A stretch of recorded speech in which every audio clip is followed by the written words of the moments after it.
Marcos, capítulo 11, del versículo 1 en adelante.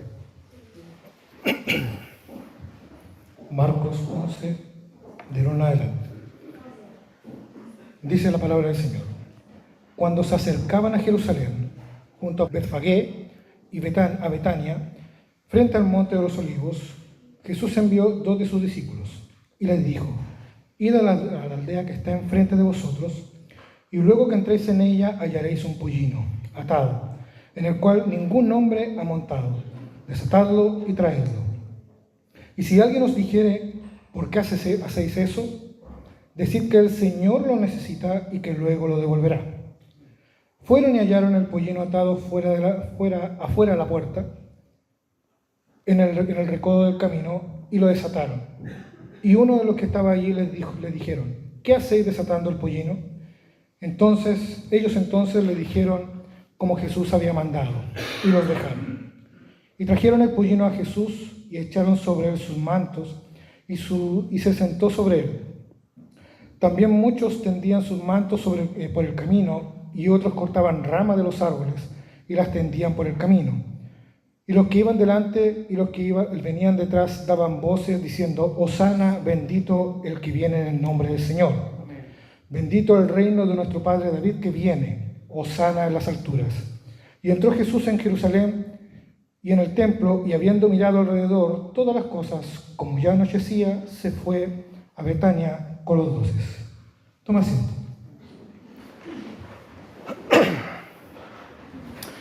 Bien, mis hermanos, el pasaje que tenemos acá es profundamente inquietante, y no porque sea necesariamente difícil de entender, sino que al contrario, porque es un pasaje muy claro. Aquí no hay dos colores, no hay blanco y negro, aquí es preciso lo que dice este pasaje. Aquí se ve una multitud adorando a Cristo. Amén. Y sin embargo, esa misma multitud en realidad estaba perdida. Y eso, mis hermanos, debería de verdad preocuparnos, estremecernos, porque este texto nos enseña que no toda adoración agrada a Dios. No toda expresión religiosa es aceptada por Jesús. No todo hosana nace de un corazón realmente regenerado. Y aquí vemos a Jesús entrando en Jerusalén, pero no entra de cualquier manera, sino que todos los detalles de esta entrada ya han sido organizados desde antes. Envía a sus discípulos y les dice dónde encontrar un pollino. Les da todas las indicaciones para ir a buscar este pollino. Cómo responder si alguien les preguntaba algo. ¿Y esto por qué? Porque en realidad esto no es una improvisación. Todo esto es una revelación. Aquí Cristo está declarando abiertamente: yo soy el Rey prometido. Y está cumpliendo lo que fue anunciado 500 años antes en Zacarías, capítulo 9, verso 9.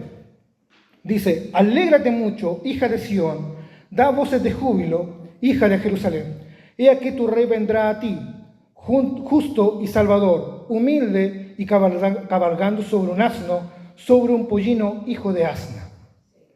Lo que estaba pasando aquí ya había sido dicho 5 siglos atrás. Amén. Ahora, ¿por qué un pollino? ¿Por qué un asno? Un asna. En esos tiempos se estilaba que cuando un rey entraba a un pueblo, entraba de una de dos formas: sobre un caballo imponente, cuando iba a conquistar, cuando iba a pelear, o en un pollino o en un asno, cuando este rey entraba de forma pacífica y en son de paz. No por nada Cristo entró en un pollino, porque Él vino, como dice su palabra en Zacarías, justo, salvador y humilde. Por eso esto es una declaración poderosa de decir que Él es el Rey prometido. Y entró como un rey. Muchas veces quizás no entendíamos por qué un burro. Es por esto. Porque es la declaración de un rey entrando a un pueblo. Amén. Ahora, este rey viene, pero no como estos hombres esperaban. No con poder político, no con un ejército, no con imposición, sino que manso, humilde y montado en un simple pollino. Y aquí comienza a haber un cierto conflicto en el pasaje, una cierta tensión en el texto, porque Jesús es rey, pero no es el rey que ellos quieren. No es el rey que el pueblo estaba esperando.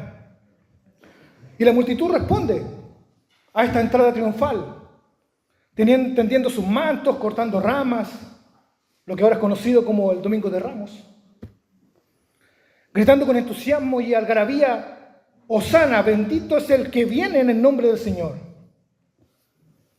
¿Pero qué quiere decir Hosana? El pueblo estaba citando salmos. Salmo 118, verso 25-26 dice: Oh Jehová, sálvanos ahora, te ruego. Te ruego, oh Jehová, que nos hagas prosperar ahora. Bendito el que viene en el nombre de Jehová, desde la casa de Jehová os bendecimos. Hosana quiere decir: sálvanos, Señor, te rogamos. Eso significa Hosana. Eso es lo que gritaba esta multitud: sálvanos, Señor, te rogamos. Y esto puede sonar visiblemente glorioso, bueno. Podría verse incluso hasta como un despertar espiritual, un verdadero avivamiento quizás,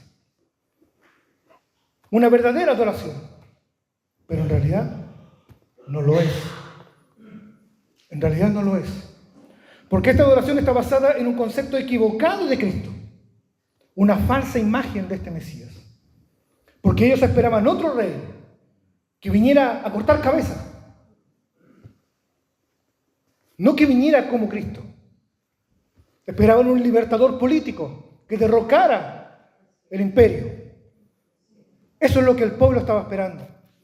Estaba adorando falsamente a un Dios real, a un rey real. Ellos querían un libertador, pero del yugo romano. No un libertador de sus almas. Ellos quieren un rey, pero que sirva a sus intereses, a sus propias necesidades. Ellos estaban pidiendo salvación, Hosana, decían. Sálvanos, Señor, te rogamos. Pedían salvación, pero no había arrepentimiento en ellos. Y esto, mis hermanos, no es una verdadera adoración. Esto es una falsa adoración. Y esto es idolatría religiosa. No es algo tan simple. No es algo como decir Señor, Señor. Es idolatría, una falsa adoración. Es crear un Cristo a la medida nuestra, a la medida de nuestros deseos, a una imagen falsa y equivocada de Dios. Y el segundo mandamiento que dice: no te harás imagen de lo que hay en el cielo, en la tierra y bajo la tierra, y no está hablando de algo físico. Ellos tenían una imagen equivocada de Dios. No era el Dios que la palabra decía. Miren, mis hermanos, he conversado con gente de otra religión, en donde ellos creen que Jesús es el Salvador. Lo adoran como tal. Pero ellos me decían: pero Jesús no es Dios, sino que fue un hombre que Dios escogió para que nos salvara. Y yo les decía: eso es idolatría, porque están adorando a un hombre común y corriente como Dios, cuando ustedes dicen que no lo es. Están idolatrando algo, porque están creyendo en un Cristo equivocado. Porque Salmo dice: solo en Jehová hay salvación, solo Jehová salva. En la NBI, en la nueva versión internacional, dice: solo el Señor salva, y también Cristo, solo en Él hay salvación. Y si solo en Cristo hay salvación, ¿qué quiere decir? Que Cristo es Dios. De lo contrario, no podría venir a salvarnos. Pero ellos no creían que este Jesús realmente era Dios, solo que nos venía a salvar. Entonces hay imágenes equivocadas de lo que es Cristo en el mundo, en la gente. E incluso en muchos, quizás de nosotros como cristianos, estoy hablando de cristianos en general. ¿Amén?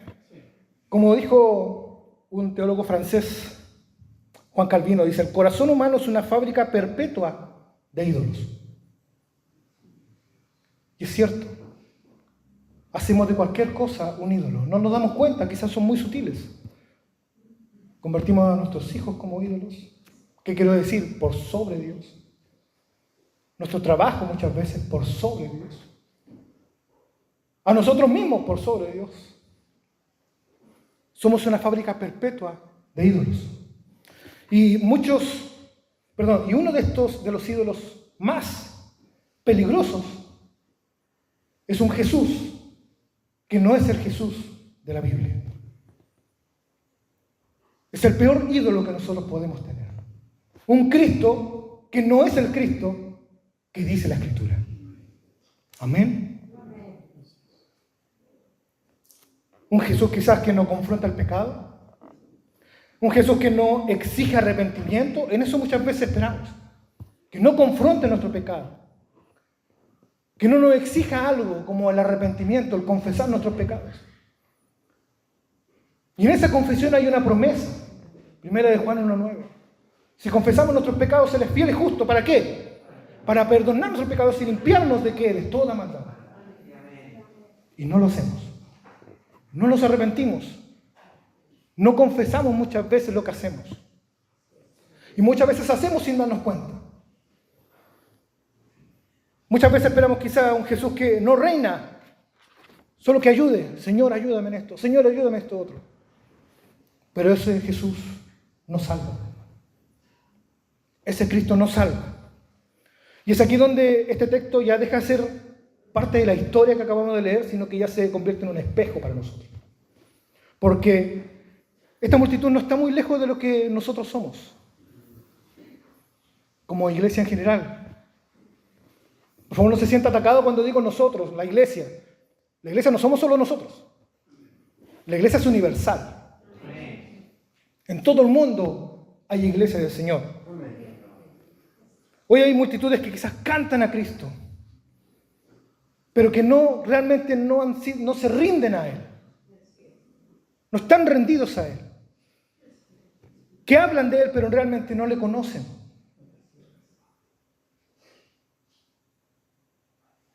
Que hablamos muchas veces de Él sin conocerlo, sin saber quién es Jesús. Que muchas veces nos emocionamos, pero no hay una transformación real en nuestras vidas. Y hermano, mire, y escuche esto bien, con mucho cuidado, hermano. Mire, podemos estar cerca de Cristo y aún así estar perdidos. Quizá el mensaje no es muy popular. No hay mucho amén. Podemos ir a la iglesia día a día, semana a semana. Podemos levantar nuestras manos todo el culto si queremos. Podemos llorar, emocionarnos en un culto, en la alabanza, en una predicación. Y aún así, nunca habernos arrepentido realmente. Nunca haber sido realmente arrepentidos. Dijo otro teólogo, disculpe que cite algunos pastores, fueron pastores, ya no están, fueron pastores mucho tiempo atrás, escritores, ¿cierto? Dice Pastor Jonathan Edwards, las emociones religiosas no son evidencia segura de una obra salvadora de Dios. Lo que nosotros podamos sentir, lo que está diciendo que lo que nosotros podamos sentir, eso no es una evidencia de que somos salvos. Puede que sí, pero no necesariamente. Cuando podemos ver quizá, no sé, mucho gozo dentro de la iglesia, no significa 100% que eso demuestre que somos salvos. Y eso es lo que estamos viendo aquí en este pasaje, una multitud emocionada, pero no convertida. Y eso Cristo ya lo sabe. Cristo ya lo sabe. Y por eso el verso 11 es tan impactante, porque dice, y entró Jesús a Jerusalén, y en el templo, y habiendo mirado alrededor todas las cosas, como ya anochecía, se fue a Betania con los 12. O sea, Jesús entra al templo, ¿y qué hace? Observa todo lo que está pasando dentro del templo. Y me imagino, él pensando quizá en la multitud que lo seguía, entra al templo y ve y no hay nadie. Y él observa. Él evalúa todo lo que está pasando. Y esto que ve aquí Jesús, en este versículo, conecta directamente con lo que sucede versos más adelante en Marcos 11, 17. Y dice, y les enseñaba diciendo, ¿no está escrito, mi casa será llamada casa de oración para todas las naciones? Mas vosotros la habéis hecho cueva de ladrones. No está en un libro diferente, no está ni siquiera en un capítulo diferente. Está poquitos versos más abajo. Esa es la continuidad de. Y esto es clave para entender todo este mensaje, todo este pasaje. Una cueva de ladrones no es un lugar donde iban a robar. No es un lugar donde se iba a robar. Era un lugar donde se iban a esconder después de robar. Era un refugio de delincuentes, de ladrones. Eso es lo que se conocía antes, ¿cierto?, como cueva de ladrones. Y a eso Cristo llamó que convirtieron los que estaban afuera, los campistas estaban vendiendo animales para sacrificio, ya estaban haciendo un negocio. Y Cristo va y dice, lo han hecho cueva de ladrones. El templo se convirtió en un lugar donde se escondían delincuentes.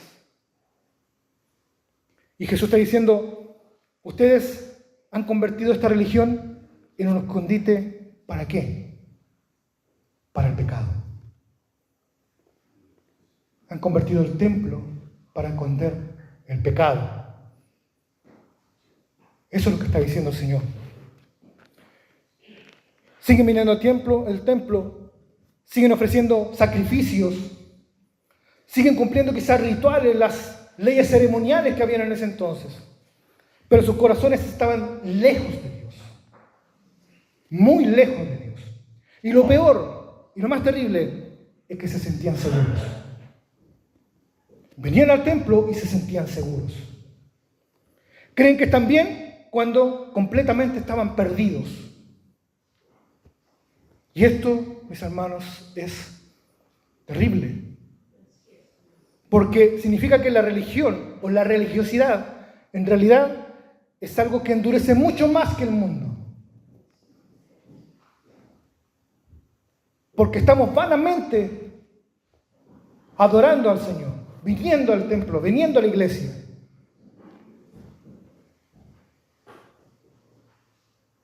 Pero afuera, ¿cómo somos?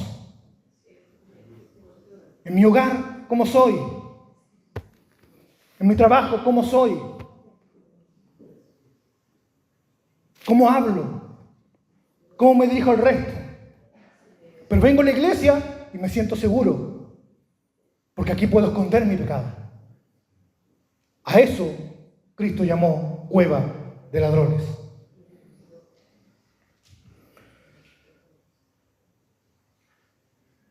Podemos amar el mundo y justificarnos porque servimos en algún ministerio dentro de la iglesia o porque estamos dentro de un grupo dentro de la iglesia y nos justificamos con eso. Pero es que yo hago esto otro. Y yo con esto hablo con base. Hace muchos años atrás, congregándome aquí ya, muchos años, no me acuerdo cuánto, por lo menos no, entre 10 a 13 años atrás. Me tocaba viajar mucho por trabajos de la misión, a otras iglesias. Y conocía a muchos hermanos, amigos ahora, pastores.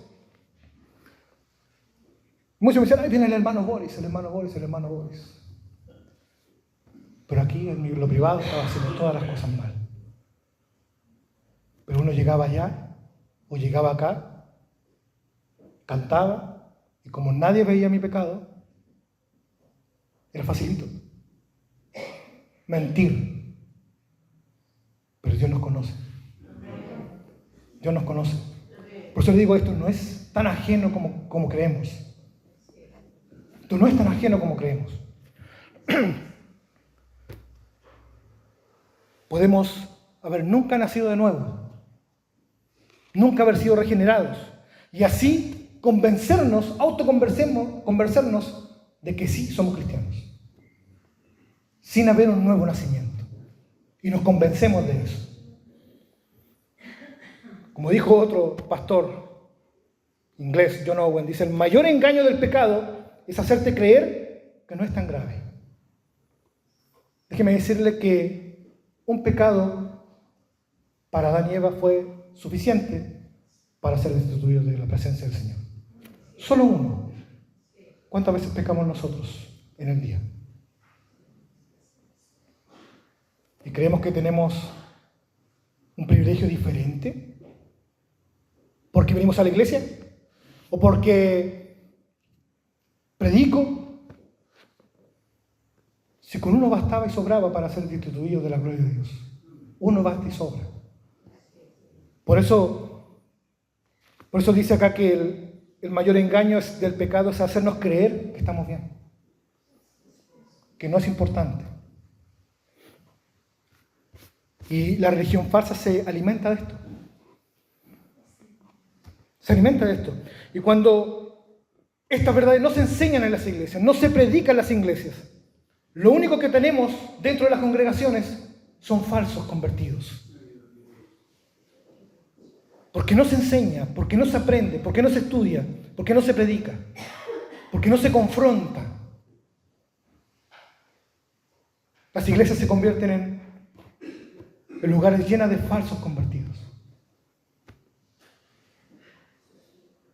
Y está escrito. Y está escrito. Congregaciones enteras se perderán, pensando que son cristianos, pensando que son hijos de Dios.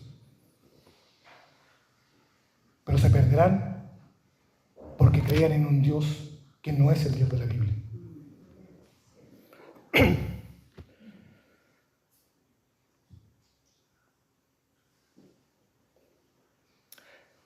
Y esto es lo que Jesús está denunciando en este pasaje. Y aquí viene un punto muy, muy importante. Jesús no vino a recibir esta falsa adoración o esta adoración superficial. Él no necesita de una adoración superficial de nosotros. Él tiene ángeles, querubines, serafines, que le adoran día y noche, desde la eternidad pasada hasta la eternidad futura, que le cantan día y noche: santo, santo, santo, de seres perfectos creados por Él. Una verdadera adoración. No necesita de nuestra falsa adoración. No necesita de nuestra falsa adoración. Él vino a salvarnos. Él nos vino a salvar, pero ¿a través de qué? No como esta multitud pensaba, no con espada, no con un ejército a derrocar. Él nos vino a salvar a través de la cruz. Él nos vino a salvar a través de la cruz. Mientras la multitud gritaba Hosana, ellos realmente no entendían el costo de esa salvación. Cuando ellos decían sálvanos, Señor, ellos no entendían cuál era el costo de esa salvación. No lo sabían. No entendían que ese rey iba camino a morir, no a irrumpir. Él iba camino a morir, a entregar su vida voluntariamente y en obediencia al Padre. No entendían que la verdadera liberación no era política, sino que era religiosa. No entendían que su problema no era Roma, no era el Imperio Romano, eran sus corazones. Y eso también es nuestro problema hoy, nuestro corazón. Engañoso es el corazón, lo que yo siento no vale. Lo que la palabra dice cuenta y vale.